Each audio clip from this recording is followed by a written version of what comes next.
కాకినాడ జిల్లా పిఠాపురానికి చెందిన Telugu Desam party senior నాయకుడు మాజీ ఎమ్మెల్యే ఎస్వీఎస్ఎన్ వర్మ మరోసారి తెరమీదకొచ్చారు. ఆయన వ్యవహారం రాజకీయ వర్గాల్లో చర్చనీయాంశంగా మారింది. గతంలో నియోజకవర్గ పరిధిలో ఇసుక అక్రమ తవ్వకాలపై తీవ్ర ఆగ్రహం వ్యక్తం చేశారాయన.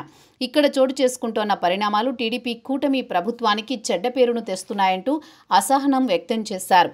ఈ పరిస్థితులు ఆయనకు కూటమి ప్రభుత్వ కీలక పదవి ఇవ్వబోతోందనే ప్రచారం 2 రోజులుగా జోరుగా సాగుతోంది. ఆయనకు 2 గన్మెన్లు కేటాయించడానికి ఇదే కారణమని చెబుతున్నారు.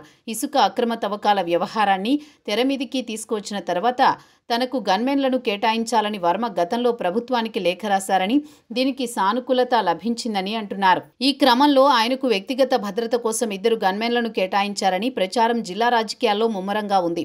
ఉప ముఖ్యమంత్రి పవన్ కళ్యాణ్ కోసం తాను గెలిచి తీరే పిఠాపురం నియోజకవర్గాన్ని త్యాగం చేయడం, ఆయన విజయానికి అన్ని రకాలుగా అహర్నిశలు కృషి చేసినప్పటికీ ప్రభుత్వం నుంచి తగిన గుర్తింపు లభించలేదని వర్మ అనుచరులు ఆవేదన వ్యక్తం చేస్తూ వచ్చారనేది బహిరంగ రహస్యమే.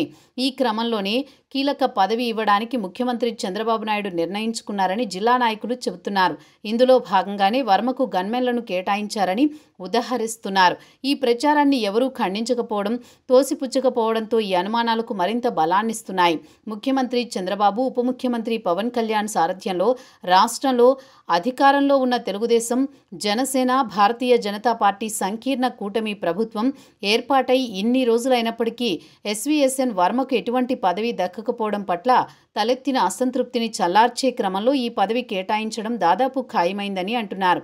దసరా తర్వాత దీనిపై ఒక అధికారిక ప్రకటన వెలువడుతుందనే ఆశాభావాన్ని వ్యక్తం చేస్తున్నారు.